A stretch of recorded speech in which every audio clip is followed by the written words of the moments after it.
All right, we are back and we're actually recording this time. This is our first run through. We will not make, hopefully, we'll make this mistake again, at least not for a while, where we do a recording, where we don't record. But enough of the how the sausage is made. I am your host today, Kareem Anderson. I'm joined by. David Allen, hope everybody's doing well. We're headed into the third week of 2025, so I hope everybody's 2025 has gotten off to a good start. Yes, and Microsoft decided to wake up. They are full of news. Nothing huge, but definitely lots of news that needs to be covered, needs to be addressed. Some stuff that's going to affect you and your wallet relatively soon, if not having already done it. Some people are getting prompts about it. What are we talking about? What are we rambling on? We're talking about Outlook users transitioning to the new mail client. Microsoft has now put the gun to all Windows 10 users' heads and saying, you will need to use this new thing. And I believe they'll be doing it to corporate entities pretty soon as well. But if you are a fan of the mail client, you should no longer be a fan of that. If you're a fan of the old Exchange, get used to the new, somewhat confusing Outlook app, web app. We're also going to be talking about Microsoft 365 personal price increases. Microsoft is doing some three-card Monty with how they're planning to fund and pay their future AI efforts. And they've already started charging people. They're giving us an opt-out option, but you are opt-in automatically. And you could have been opt-in as soon as, 2 days ago, I think it was. We'll go over some of those details after this. We'll be talking about Microsoft's also Pay-as-You-Go Copilot Plan for businesses. So they're not just charging you and me, they're charging corporations as well. They need to get their money. Investors are getting antsy. We're talking about the Core AI platform announcement. Apparently they spun up a new business. This time it's for AIG, agentic artificial intelligence. So a much smarter version of AI. And then we're talking about, then we're going to kind of dovetail into our gaming aspects, which is the new Xbox repair options and how the Nintendo Switch 2 announcement signals a good future for handheld gaming in general, especially all the stuff we talked about from CES last week. With all that being said, I'm going to stop talking. I'm going to let my co-host run with it. Give us our first story. Well, I'm going to jump into something that may affect a few people. It didn't really impact me in any way, and I'm not sure it impacted my co-host, but if you were a mail and calendar user of that wonderful, lovely, non-functional, ugly application that was built into Windows, you are now being forced to use the Microsoft update for Outlook. So, Microsoft told you that earlier last year that December 31st of 2024 would be the end of the Mail Calendar People app, and they stuck to it. So what that means is you will now be forced to download from the App Store Outlook, or it will be forced per Microsoft on your PC in the taskbar in an update coming in February. So you won't be able to sideload. You won't be able to download it from the App Store. It's gone. So this is Microsoft forced. Everybody's going to Outlook. If you don't want to use a mail client, you can go to Outlook.com and in your web browser and use the webmail side of things. Basically, it's hot for those that are old enough to remember. It's MSN Mail and Hotmail has been rebranded. Yeah, good old Hotmail has been rebranded. You're now in the Outlook platform. You know, it's not bad. It's not bad. The first iterations of it were okay. If you remember the Windows application Outlook Express for us older folks, because you had Outlook that was the paid version, then you had Outlook Express. This kind of that was free. This kind of reminds me of the Outlook Express type approach for 2025. So, mail and calendar and people are gone. That Windows 8, I believe that was Windows 8 that we came up with mail, calendar, and people instead of contacts. That Windows 8 memory is gone. You've got to go to Outlook now. Yeah. To your point, I also don't think, it's not a bad idea. It's not a bad app. It's much better than when they were first trying to, force everyone to use it. Um, when I think what was it? When did they do that? 2 years ago, they started saying like, "Hey, we're gonna start playing around with Outlook, and we're gonna start testing it in the when you click on Mail, this is the new app you get." There were a lot of features that were missing. They've included quite a bit from Exchanges. It will never be the full robust version of that app if that's what you're used to, but it is visually appealing. It's lightweight. All the rules and settings that you apply to the new version. Again, you won't carry over all your old ones. Do carry across multiple platforms, so on your phone, on a tablet, stuff like that. But it still all applies. I believe, again, with user feedback and user telemetry, that this app will get much better. So we just got to kind of, wait to see. But I'm hoping for the best. But it is time, I guess, we finally get off of the three versions of the same app train that Microsoft loves to run with.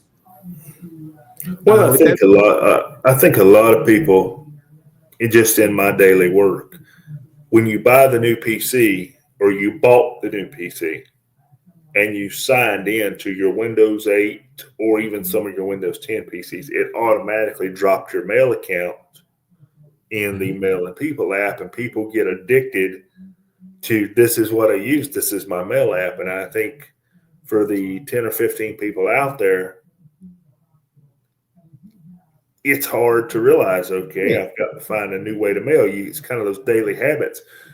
We use Gmail. I use Outlook.com. I open my browser. That's where I go. That's my habit. And Microsoft has changed habits, and people don't like their habits changed. Oh, I am all for the people who don't like their habits change. Don't get me wrong. I adopt change very slowly. I don't fight it, I do but too. I am slow to adopt it, especially to its full capability. So if you're out there and you want to keep your mail client and you're kicking and screaming, I will support you. But at the end of the day, we're all gonna have to move at some point. Or again, try alternate. We're not saying you guys are stuck with Microsoft. There's Thunderbird. There's Gmail. There are email clients in the Windows Store that you can use. So if this year is the year to start anew and you don't want Microsoft, there are options. With that being said, this year also started with a price increase. Yay! Microsoft is raising their 365 personal price increase. Give us some details on that story. Well, let's see. Price increase, price increase, price increase. That's what we're all talking about, right?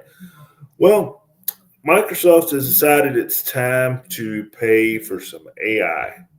That's essentially what we're doing here. I'm going to call it what it is.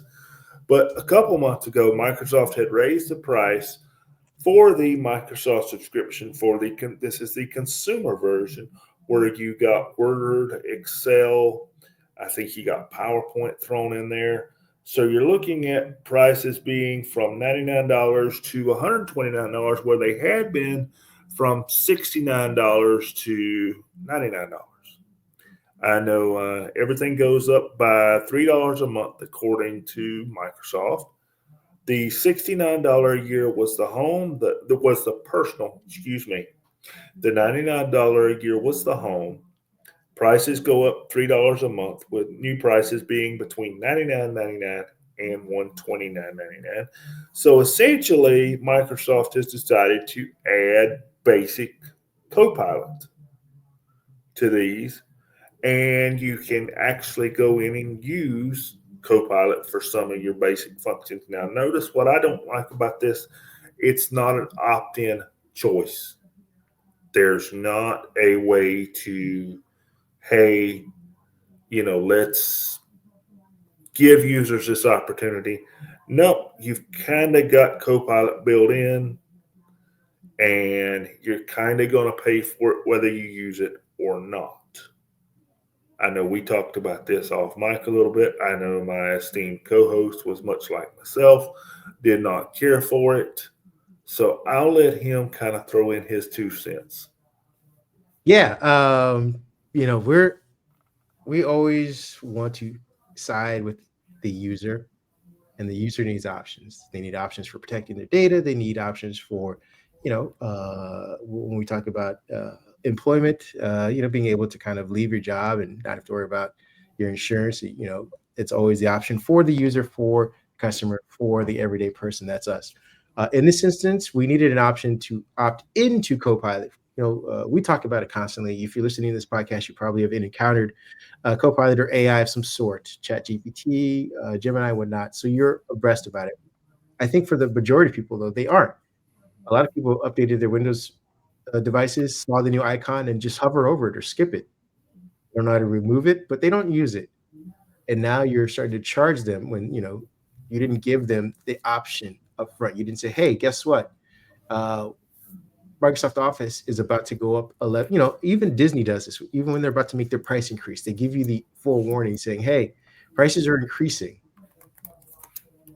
Now is your chance to stop using the streaming service, or in whatever time frame they give you, a month, 3 months, you essentially, by not doing anything, have opted into it. What Microsoft did was they just threw it in there. They threw in the features, like I said, and then two days ago they started saying, "Hey, you have Copilot features," and people are going to be like, "Great, that's awesome." They're not going to realize that next month Microsoft's going to say, "Hey, where's my $2 for it?" It's like, well, you didn't tell me that these things were being charged. You just said I got new features. That seems like a real slimy, tricky kind of way to do this. And from a user's aspect, it does feel dirty. But from a business aspect, playing devil's advocate, I know where they're going with this. They have investors who, are on the long tail of an investment here for AI. And it's sad that we were seeing 3 years, maybe 4 years as a long tail. But, they're antsy. They want to make money quickly and they want to make money often. And they're saying, "Hey, what is our return on this so far? You guys have built data centers, you're running out, and you're buying these areas to build data centers. You went on about a nuclear plant, you're hiring people from other AI areas. Where is the return on this? We're giving you our belief, we gave you the money for it." So Microsoft's figuring out quicker and more abrasive ways to pay for it, to say, "Hey, here's your money back." So we've figured out a way. If we can charge $2 for every, how many seats are there in Office now? Like close to 90 million people that are subscribed to Microsoft 360, or Office 365, or it's some sort of Microsoft 365 product in their personal use. $2 out of 90 million is a quick way to offload a set of cash for some investors to keep them satiated for now. Again, this is part one of a much broader, sneaky effort to kind of nickel and dime people for AI when we still haven't figured out a way or figured out what AI is really good at.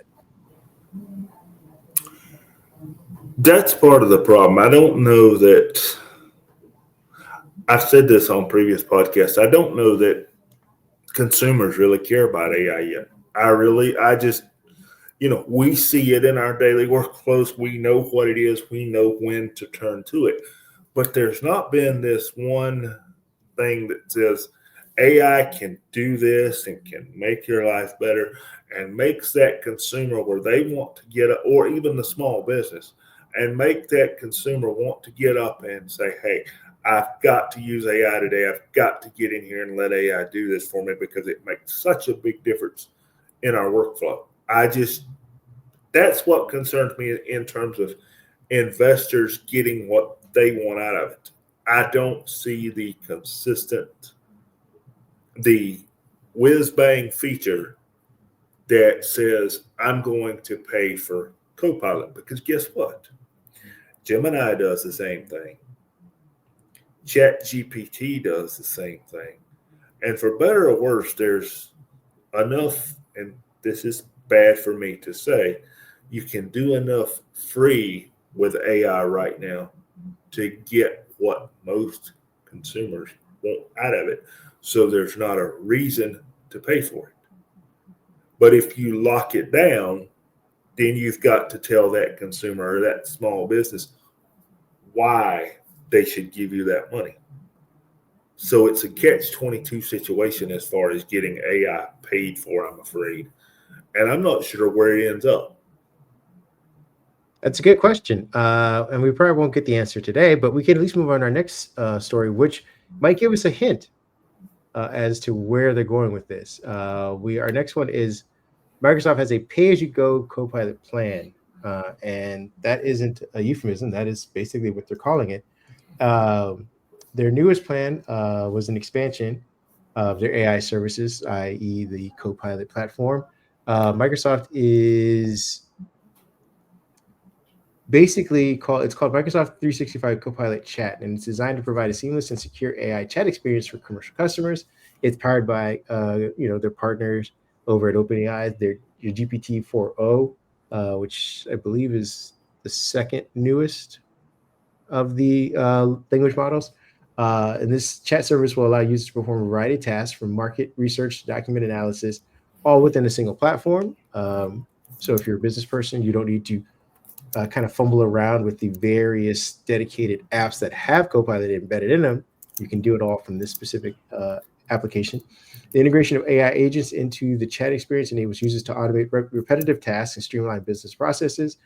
If you're a customer, you can look forward to web grounded chat, which users can leverage the power of GPT-4o to conduct market research, write strategy documents, and prepare for meetings. File uploads, the ability to upload documents, and ask Copilot to summarize key points. And again, this can all be automated. So if you have a weekly thing that you need to basically translate yourself, that you've taken, maybe it takes you an hour or two to do it. You download the information, you go source through it, then you create a summary to then bring to the meeting.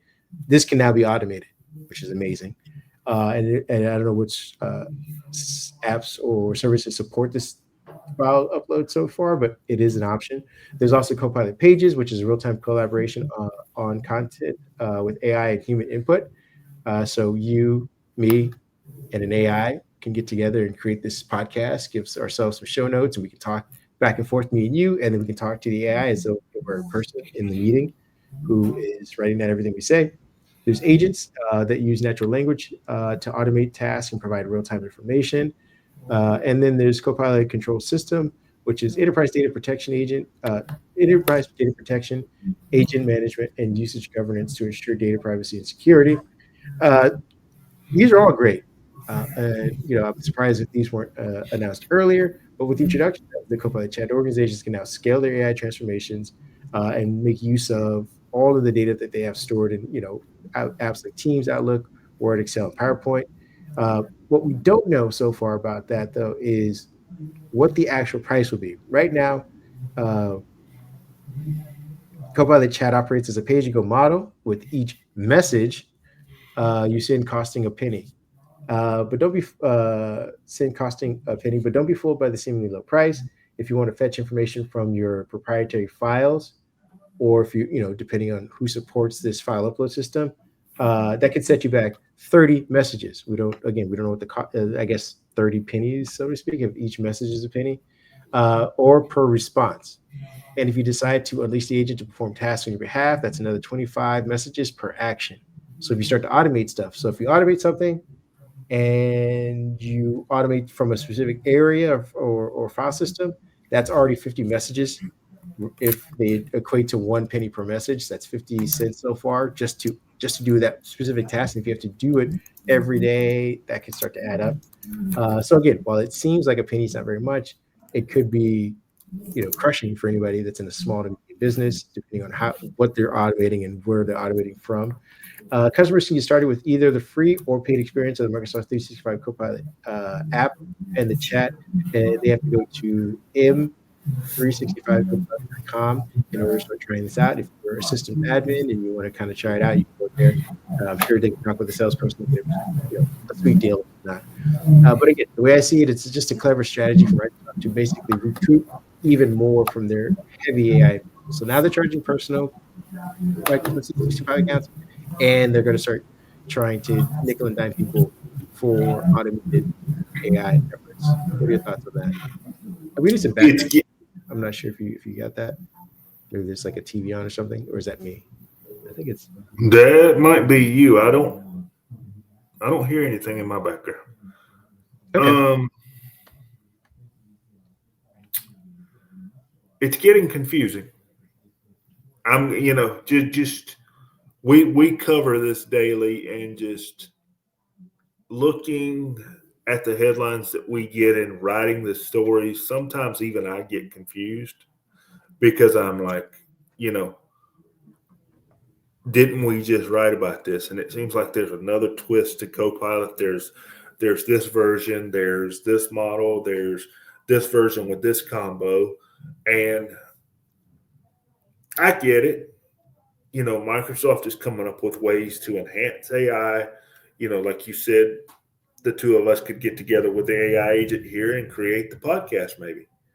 But I feel like the more we keep doing this, the less likely people are to use it because they can't go to one model or one app and get everything they need.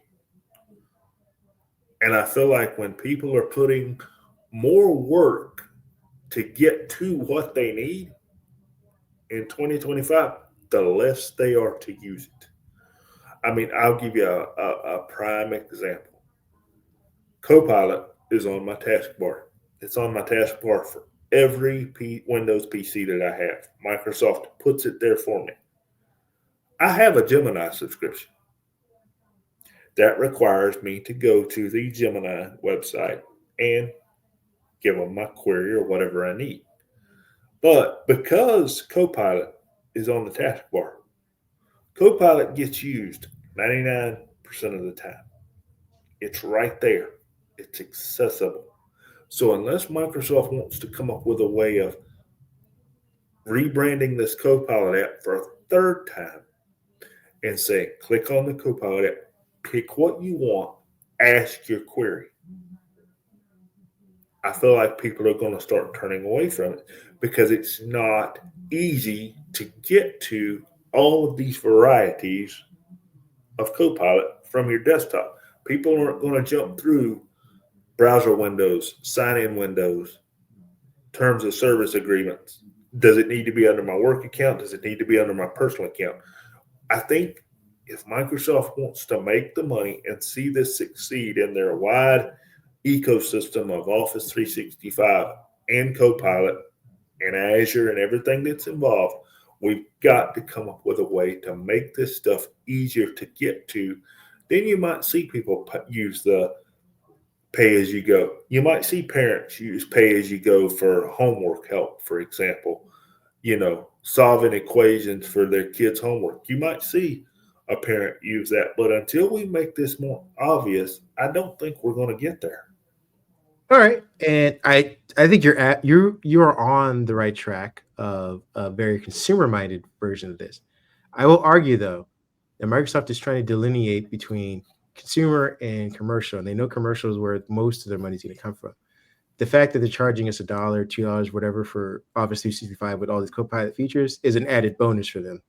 I don't know if they necessarily care if the average users, you and I, use it in the grand scheme of things. I think they're saying that if you are learning from work, which you will be forced to do because your livelihood and your income are there, and you'd be surprised at how efficient people are at inefficient ways to get to things because they learned it from work. So you can go to someone's computer and they'll have an icon on their desktop, and it's a proprietary system that they dive into once they click on that, and they are flying across it. You're like, none of this seems intuitive, but because they've been trained, and it was their job to learn all of these intricacies of a content management system or something like that isn't well known, but they know it down to a T.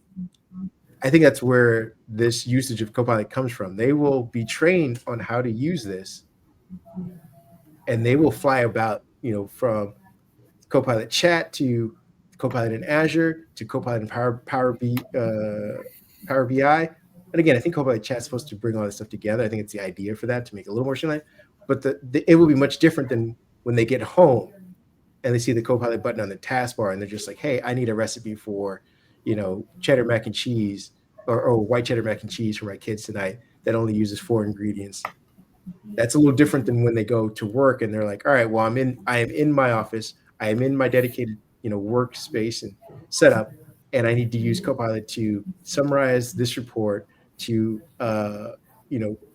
collect all these data points and visualize them for the next meeting. And I need to have a P&L sales ROI delivered to the executive by the end of the month. So I'm going to start training on how to read these numbers. They're going to know that. So I think what we see as convoluted and, kind of a hindrance or, a much longer learning curve, that is how people justify their work. They go into work and they do all these complicated things to be like, hey, this is why you pay me. This is why I'm necessary. This is why I'm needed. So the complexity on this part of the aspect of the pay-as-you-go stuff is going to be justified because, again, this is how people need to make money. On the consumer side of the Microsoft 365, I am in total agreement with you. I think it needs to be more streamlined. It needs to be easier for them to access. But I think what Microsoft's trying to do is get people to meet at a certain point. And that's where I always say the prosumer, the person who is, hey, I've seen this at work. I'm going to use it in my daily life, or vice versa. I've used it in my daily life. How can I use it for work? And they're building both systems at the same time to meet that person in the middle to be like, all right, now this thing does everything I needed to do. Or they're just kind of, like I said, slowly building towards it. And it's a messy little mess because we don't know exactly what AI is supposed to do. We know what Office does. Office is supposed to make you, more productive, and they give you so many things to do. At Excel, you can use Excel to, manage your budget at home, your personal income budget, and you can do it to track shipping lanes across the Atlantic. It has such a wide thing, but we know exactly what it can do. AI, it's kind of like, oh, it can do some stuff, but we haven't figured it out yet. Well, let me just throw this wrinkle in it, and I'm reaching here just a little bit.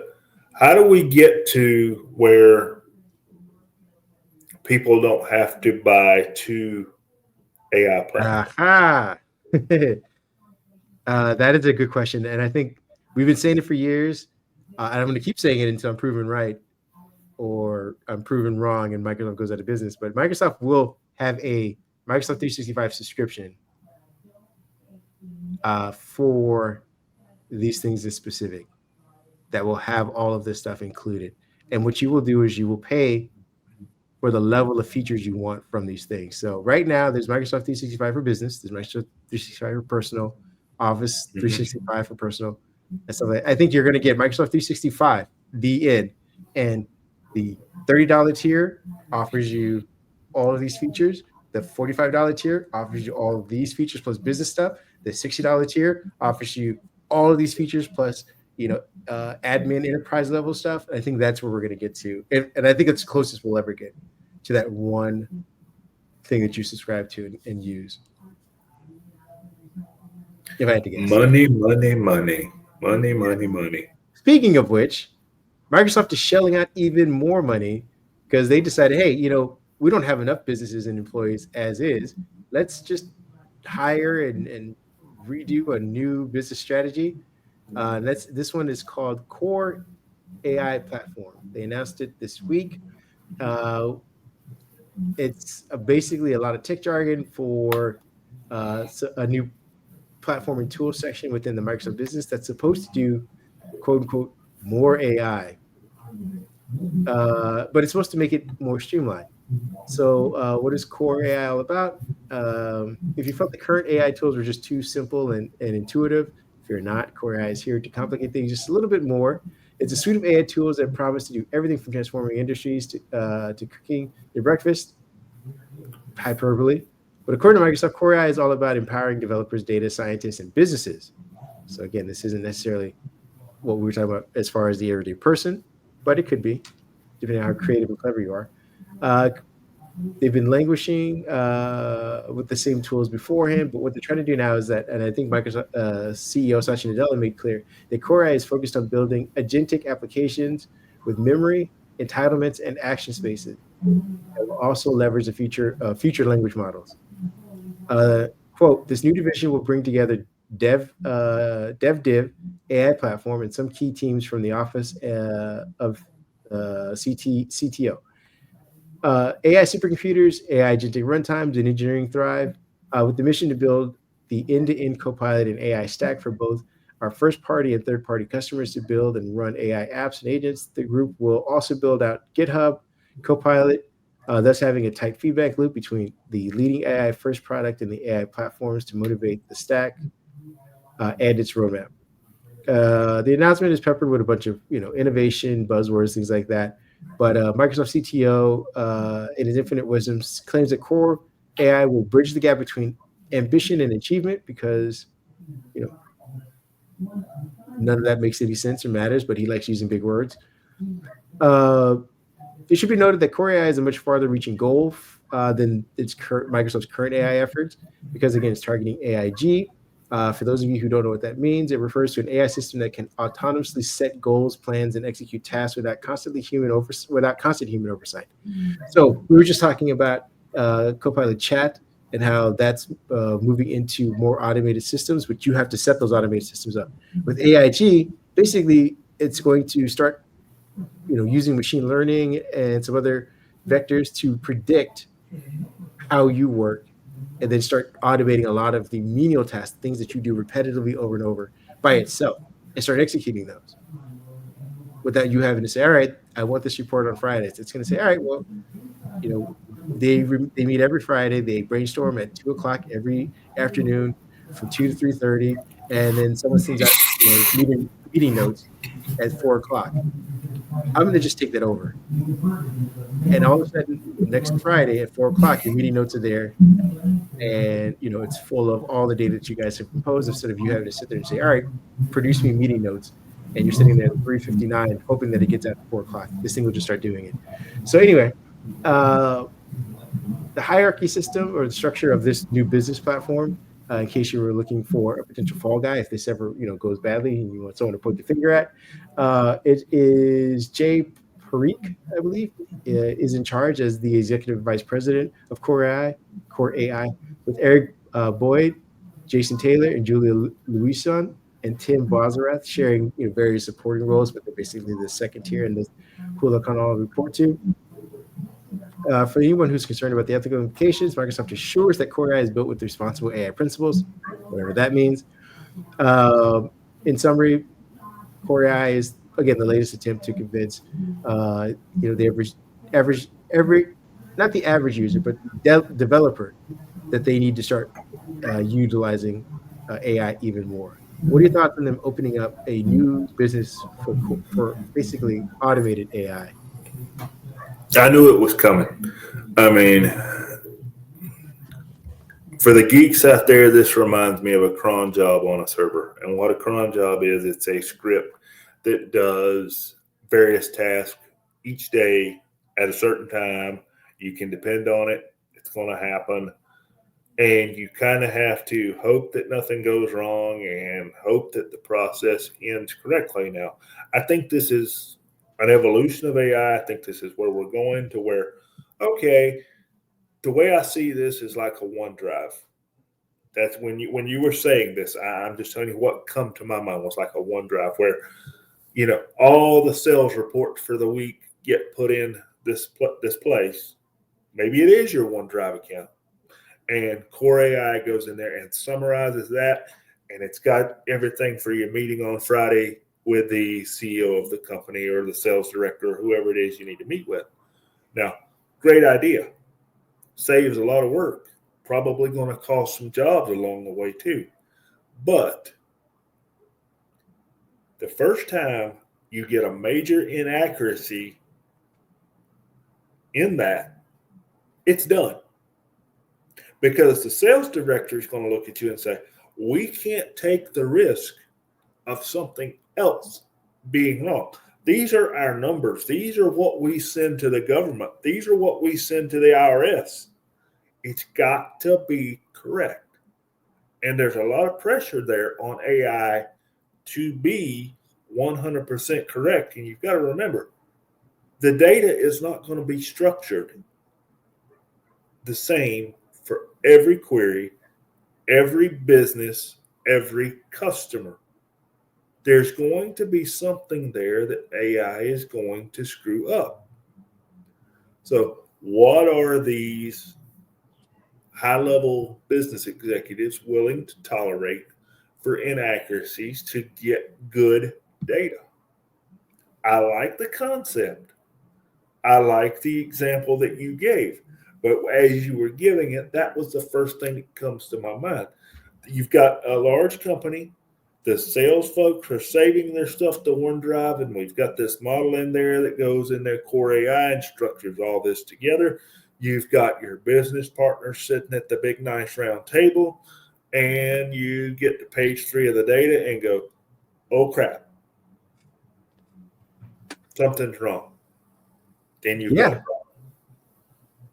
Yeah, and that's when you point to, which is a term I haven't heard recently, and I'm wondering if this is all just marketing or bad reporting. But we haven't heard the term hallucination in a while. It was big when AI first showed up.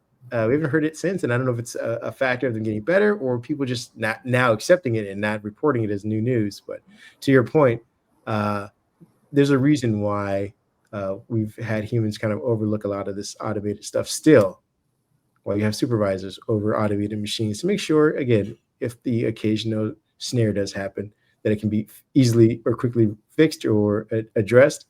But yeah, you're not, your boss is going to want to see two, three iterations of this mistake. So to your point, the first time it messes up, that is a big wake up call. Maybe you don't automate that section anymore. If it does it again, probably you and the AI model are fired. But moving on to our last topic, we're going to get out of AI and get into something fun. We're getting into gaming.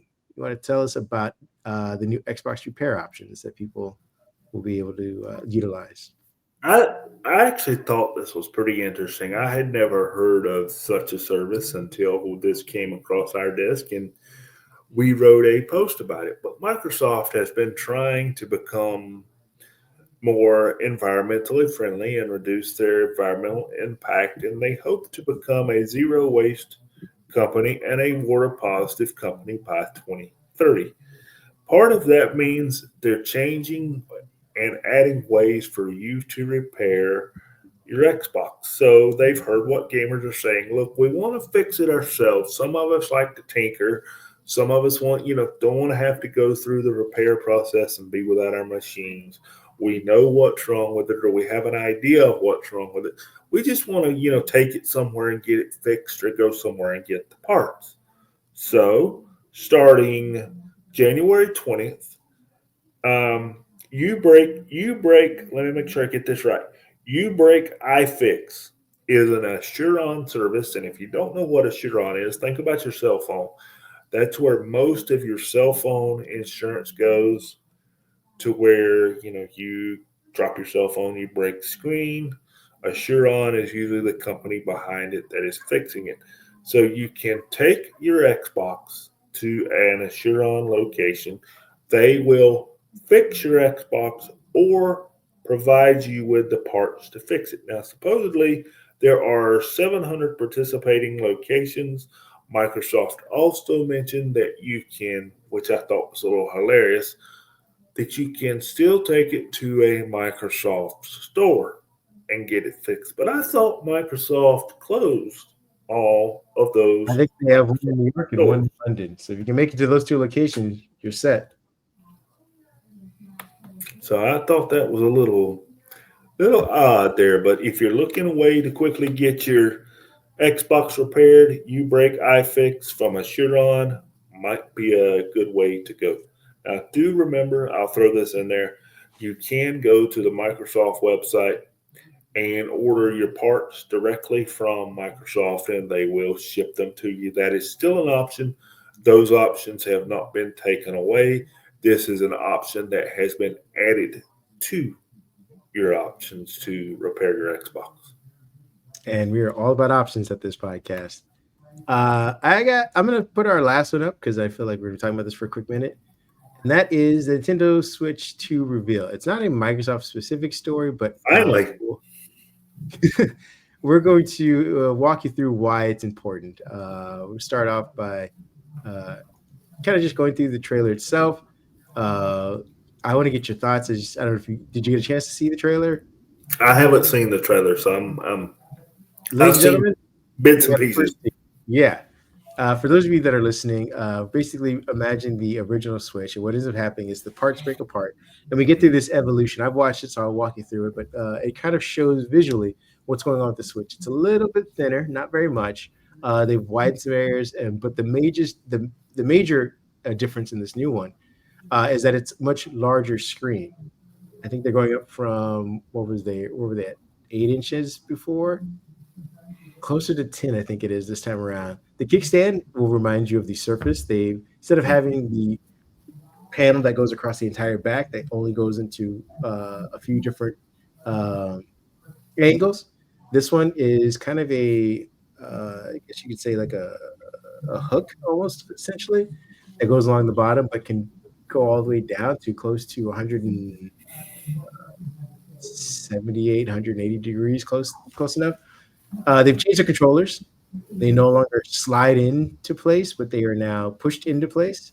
They have a connection port, a single connecting area in the center of them.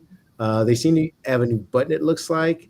The colors on the inside are a little different. The console is all black instead of the colorful ones that we were getting before. And I don't know what the light one has version wise, but that's a different change.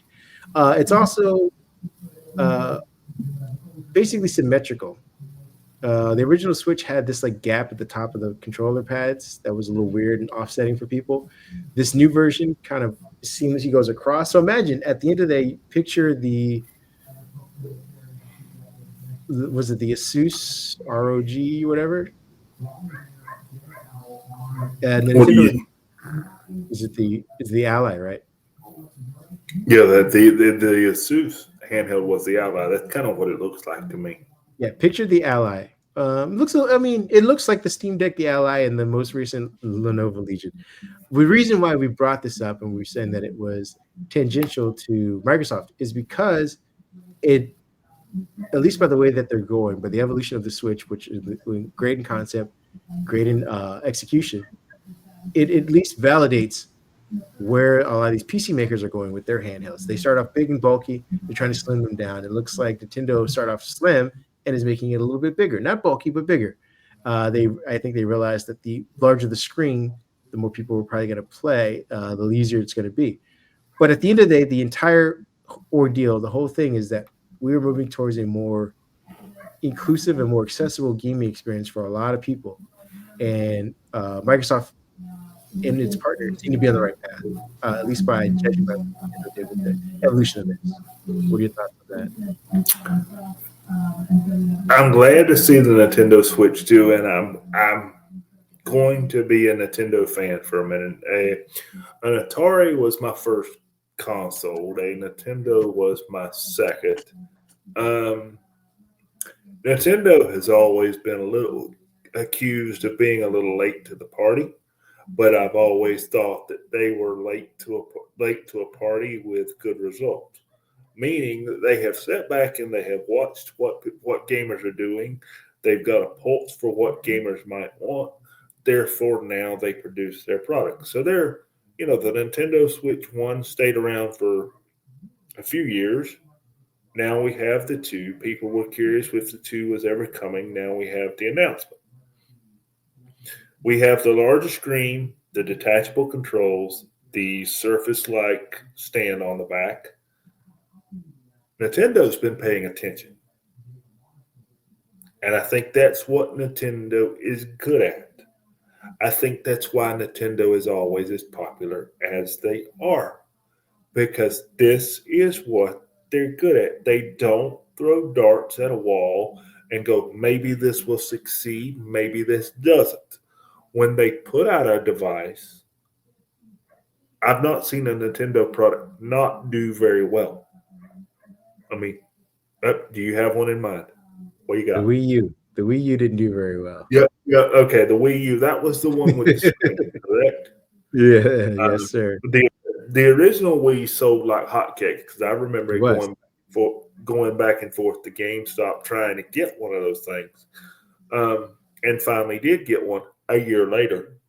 Um, so the Wii U didn't do so well, but Nintendo generally does not throw darts at a wall and hope that something will succeed. And I think they see that we're headed toward, as you said, an accessible, all inclusive gaming experience.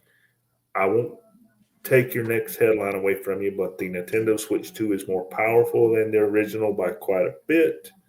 And I think Nintendo sees that. And I think this is a long term, 7, 8, 10-year device that's going to do a lot of things for a lot of gamers.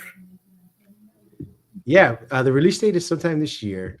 We don't know exactly what chip is being powered by. We know that they had a chip last year. We were just talking about that. They had a Tegra, right? The NVIDIA Tegra, that was it on the original. So we'll have to find out when they do the official announcement, because this is just to reveal uh, what the specs are for this. But there's a new USB-C port uh, at the top of the device with a wider kickstand. There's a new button. I don't know what the button does. Maybe it's for quick social sharing, which would be great. That will put Nintendo on par with everyone else. I think they sold 146 million units of the Switch currently, and that's only second to their DS, which is also another handheld that did extremely well.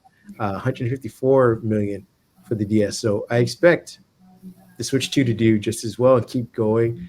They already announced some new games coming out for. I think there's a new Daredevil game that's supposed to be coming out for Switch 2. I'm sure they'll put Marvel Rivals on that, because that game seems to be doing pretty well, and it has the specs to kind of support that. What we were talking about, another tangential thing about this, is that I believe at some point the Microsoft Xbox app will be an app you can get from the Nintendo Switch store, that you can start playing your Xbox games on there. Because we did, have wrote about and talked about their 10-year deal with Nintendo that they signed about 2 years ago, and I think they're going to start making good on that. Aside from just putting some of their games in the Nintendo store, but I think they're going to have a reciprocal relationship where, again, people who want to use Game Pass on their Switch will be able to start streaming their Game Pass games onto there. And again, that just, as you said, makes everything more accessible. If you don't want to have to buy an Asus or a Lenovo Legion Go or something like that, but you still want to play your Xbox games, I think you'll be able to get it on this much more powerful version on this thing. So I think handhelds are going to obviously be here to stay. This wasn't a fly-by-night thing for Nintendo. They seem to be doubling down on it, which is a good sign for anybody else who's trying to make one. At least follow their lead for the next 5-6 years, however long the Switch 2 is going to be out, because, again, it's already proven itself to be a successful form factor for people who want a game. The idea of a docking station is amazing. I know a lot of the current systems basically have the ports in the device themselves, so you don't really dock. You just kind of plug in an HDMI cord. But I think having a dedicated docking station might be the way to go for these next generations. If you're Lenovo listening, if you're Steam listening, if you're Asus or Dell or Alienware, having a dedicated docking station will go pretty far as far as making this a home entertainment experience versus just a complete handheld still. I don't have too much else to say about this. I was excited that, one, we got it when we did the announcement or unveiling, letting people know, hey, after 4 years of speculation, here it is. And two, that they are still dedicated to this thing, that they see that there's money still left in the tank for this, which bodes well for anybody else like yourself who are about to try and get into gaming, that this isn't like, oh, I bought the Switch 1 and now they've moved on to an entirely different version of gaming experiences, and the handhelds that are coming out now will also be dated. No, this seems to be where gaming is headed in the near future. And we kind of went that way for a little while when the Game Boy came out during our childhood. We kind of went that way where everybody, I can remember going on beach trips or long trips with my parents, and the whole thing was you had that Game Boy and the plastic hard carrying case with the carrying And strap. damn batteries would burn out. You'd have to have a whole battery pack yourself. Yeah, and you your parents or you had a bag of batteries because those 4 AA's didn't last very long, and your parents were telling you, hey, watch how you play that because we've only got so many batteries left or we'll have to stop and buy more, so, and you were turning it this way and turning it that way because when the sunlight was in the car, you couldn't see the screen because you didn't have screen adjustments back then. And we kind of went that way for a while. So this is kind of, a revisit of our childhood in a modern way, for lack of a better way to put it. In, is this where gaming stays? Could be. I mean, I have got an editorial I'm working on that kind of says, does Xbox need another console? Sure, there's a market. I don't think they need a dedicated one like the boxes we were accustomed to. I think they need to finally come out with their handheld. I think they were graced by the fact that it didn't switch this up and move on to something else, so they can say, hey, we came out with a handheld while handhelds were still hot, versus what Microsoft normally does. It's like, hey, everybody want the Zune? We've all moved on to our phones. Dang it. Okay. Well, let me ask you one question. You remember the Steam box? Yes. Alienware made them. They were little Steam consoles. Mhm. Uh, Another podcaster mentioned something last week that we didn't get this far to get to bring up. So we've got a Steam Deck. We've got all of these efficient CPUs out there now. We've got ARM, we've got the Macs, we've got Intel's got theirs, and we've got the new AMD CPUs that we've seen. And everybody can make money off of content. We know that when there's hardware to be sold, there's margins to be set. You've got to make so much to make it worth making.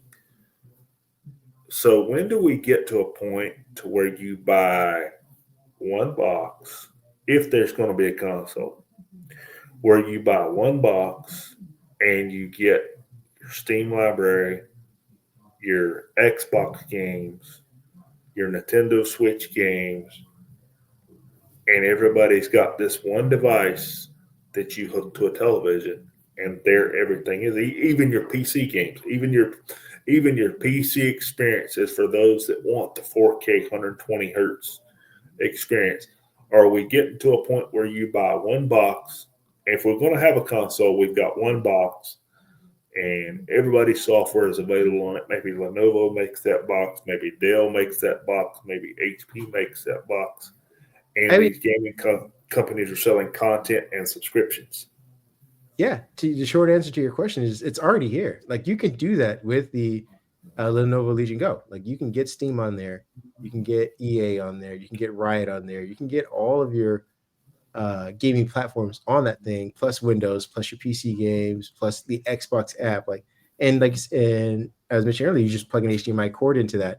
I think it's 2.1. So maybe they'll make the next one with support for 2.2 or 2. What were we just talking about? 2.1B or whatever it's called.